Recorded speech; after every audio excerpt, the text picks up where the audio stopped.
आइए खबरों को विस्तार से देख लेते हैं। ओवैसी के चेले इम्तियाज जलील के ऊपर अल्ट्रा सिटी एक्ट के तहत एक मामला दर्ज हो गया है।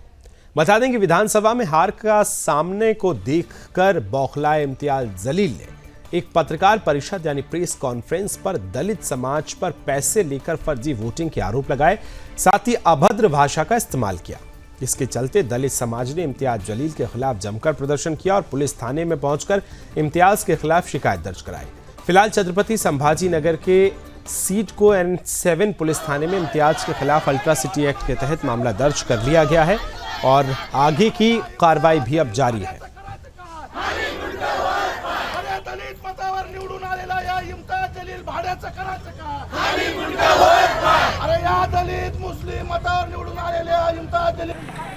खबर को विस्तार देंगे, सहयोगी बाबूलाल राठौर मेरे साथ जुड़ गए। बाबूलाल, जरा बताइए ये जो पूरा मामला सामने आया है इम्तियाज जलील का, और जिस तरह से पत्रकार वार्ता में एक पत्रकार के खिलाफ गुंडाई करना, उसको वहां से निकालना और ये आरोप जो लगे, क्या है पूरा मामला? विस्तार दीजिए खबर को।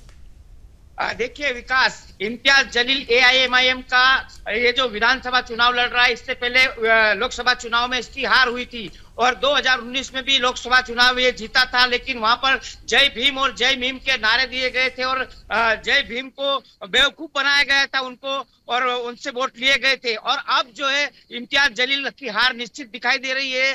2024 के विधानसभा में जिससे बौखलाए हुए इम्तियाज जलील ने कल एक पत्रकार परिषद दी एक प्राइवेट होटल में शाम 5 बजे। उस पत्रकार परिषद में गंभीर आरोप लगाया दलित समाज की बहनों के ऊपर के दलित समाज की बहनें 500 रुपया लेकर बिक जाती है, इस तरह के गंभीर आरोप लगाए। वहीं पर एक पत्रकार, हिंदू पत्रकार के साथ भी बदतमीजी की, उनके कपड़े फाड़े गए। उस पत्रकार ने भी सवाल पूछा था कि आपके ऊपर भी फर्जी वोटिंग के आरोप है, किसी शकीला पठान के अपक्ष उम्मीदवार ने लगाए।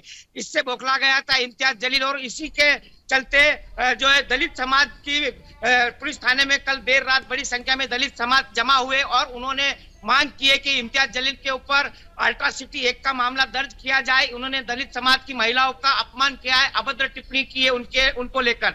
उसके बाद थाने में अल्ट्रा सिटी एक्ट के तहत मामला दर्ज कर लिया गया है, लेकिन अभी तक इम्तियाज जलील की गिरफ्तारी क्यों नहीं हुई है बड़ा सवाल है, क्योंकि अल्ट्रा सिटी एक्ट के बाद तुरंत जो है आरोपी की गिरफ्तारी होनी चाहिए। गंभीर मामला दर्ज हुआ है, अब इंतजार है कि जो है इम्तियाज जलील की गिरफ्तारी हो। अगर गिरफ्तारी नहीं हुई तो बड़ी संख्या में दलित समाज सड़क पर उतरकर आंदोलन करने का ऐलान भी किया गया है। बिल्कुल, लेकिन ये भी मैं आपसे जानूंगा बाबूलाल, ये जो वीडियो सामने आया है और इसमें इम्तियाज जलील और इसके जो गुंडाई करते गुंडे नजर आ रहे हैं, इसके जो कार्यकर्ता हैं, भाई एक पत्रकार परिषद में एक सवाल पत्रकार पूछता है, जो वीडियो मैंने अभी देखा वो वाकई दिखाता है कि किस तरह से पत्रकार को बाहर निकाला है। तो क्या ये डर का खौफ है, क्या डर नजर आने लगा है हार का? देखिए बिल्कुल, क्योंकि इम्तियाज जलील जो है हार सामने आ रही थी, उसके चलते पत्रकार परिषद में लेकर दूसरे जो प्रत्याशी दूसरे पार्टियों के उनके ऊपर फर्जी वोटिंग का गंभीर आरोप लगा रहा था। वहीं पर मौजूद हिंदू पत्रकार था कपिल देसवाल, उनका नाम है। उन्होंने सवाल पूछा कि एक महिला है शकीला पठान, उनके भी आरोप लगे हैं। उन्होंने बताया कि इम्तियाज जलील ने फर्जी वोटिंग कराई है, तो उनके ऊपर जो है जानलेवा हमला किया। मेरे साथ में वो पत्रकार अभी यहाँ पर मौजूद है जिनके कपड़े फाड़े गए, मोबाइल फोड़ा गया। और अगर बातचीत हो सके तो बाबूलाल कर लीजिए बातचीत जी। क्या हुआ आपके साथ? कल जिस प्रेस कॉन्फ्रेंस में गया था, इम्तियाज जलील जो गंभीर आरोप लगा रहे थे, मैंने उनसे पूछा कि आप पर भी बोगस वोटिंग के आरोप लग रहे हैं। जैसे मैं सवाल करता हूँ वो बौखला गए और उन्होंने मेरे को अभद्र शब्दों का इस्तेमाल किया, मेरे लिए भी और जो उम्मीदवार थी शकीला पठान उनके लिए भी। जब मैंने उनको रोकना चाहा कि महिला के बारे में गलत बात कर रहे हो, तो उन्होंने उनके कार्यकर्ता को आदेश दिया कि ऐसे पत्रकार को उठा के बाहर फेंको, जिसके साथ मेरे साथ बड़ी धक्का-मुक्की हुई है। आप कब एफआईआर करने वाले? मैं भी जा रहा एफआईआर करने की। तो बिल्कुल विकास, ये जो पत्रकार भाई है ये भी आप इम्तियाज जलील के विरोध में मानहानि का दावा एफआईआर करने के लिए यहाँ पर बिल्कुल बाबूलाल मैं यहाँ आपको रोकूंगा, और जो पत्रकार के साथ बदसलूकी की गई, एक्सक्लूसिव आपने उनसे बातचीत की, वो जरा वीडियो एम्बियंस के साथ में दिखाना चाहूंगा। इम्तियाज जलील ने किस तरह से बदतमीजी एक पत्रकार के साथ की, सुनवाइए। ले जाओ इसको बाहर, ले जाके फेंको इसको, ले जाओ इसको।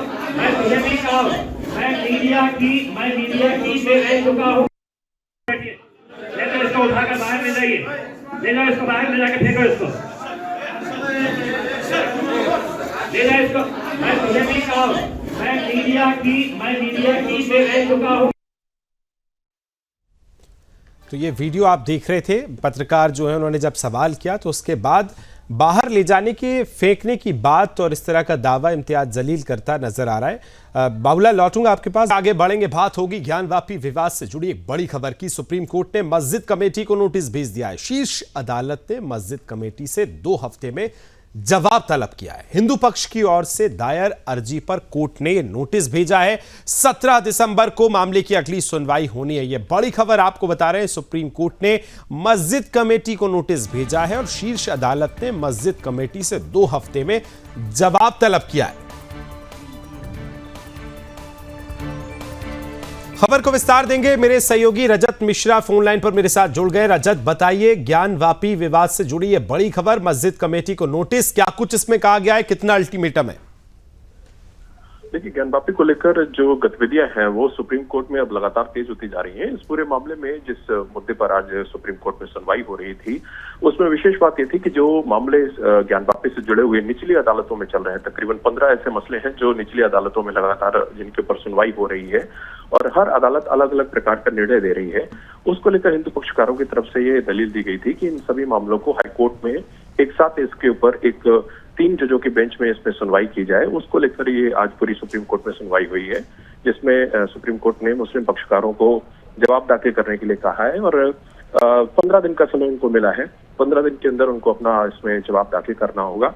इसके साथ साथ जो शिवलिंग का जो परिसर है जिसमें ASI का सर्वे होना है उसको लेकर भी आज सुनवाई हुई है और उस पर भी सुप्रीम कोर्ट इस बात पे तय हुआ है कि जो ASI सर्वे जिसका विरोध बार बार मुस्लिम पक्षकार कर रहा है, जो शिवलिंग जहां पर मिला है उस परिसर का भी सर्वे कराया जाए। इसको लेकर जो सुनवाई होनी चाहिए वो साप्ताहिक या पाक्षिक तौर पर की जाए। इसको लेकर भी जो सुप्रीम कोर्ट है उसने आज रजामंदी दी है। तो ये एक बड़ी जीत के तौर पर भी है कि जो बिल्कुल नजर बना के रखिएगा, अपडेट्स लेते रहेंगे। फिलहाल बहुत धन्यवाद जानकारी के लिए। आगे बढ़ेंगे, बात होगी मध्य प्रदेश की, जहां मध्य प्रदेश की राजधानी भोपाल से लैंड जिहाद का एक मामला सामने आया। भोपाल के गांधी मेडिकल कॉलेज में रात के समय चोरी छिपे मरचरी के पास एक मजार के बनाने की खबर सामने आई, जिसका हिंदू संगठनों ने जमकर विरोध किया और ज्ञापन भी सौंपा है। संवाददाता राम शर्मा की रिपोर्ट आप MP से देख रहे हैं और मध्य प्रदेश में किस तरह से लैंड जिहाद का मामला चल रहा है। खबर को विस्तार देंगे, सहयोगी राम स्वरूप शर्मा मेरे साथ जुड़े हुए हैं। राम, बताइए, लैंड जिहाद का मामला लगातार बढ़ता जा रहा है और राजधानी भोपाल की ये तस्वीरें जो आपकी मैं रिपोर्ट में देख रहा हूं, क्या है पूरा मामला, बताइए।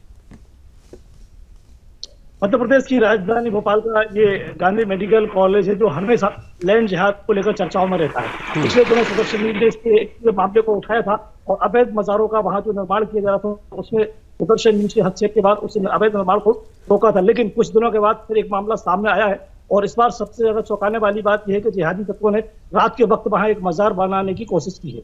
जहां मजार बनाई गई है वो जगह शवगृह के पास में है, जहां मरचोरी है, जहां शव रखे जाते हैं, उसके ठीक सामने एक अवैध रूप से मजार बनाए जाने का रात के समय काम चल रहा था। लेकिन हमारे जो सूत्र हैं वो उस इलाके में नियमित रूप से अलर्ट रहते हैं और उन्हें मुझे तत्काल एक वीडियो शूट करके पहुंचाया और मेरे से टेलीफोन पर बात की।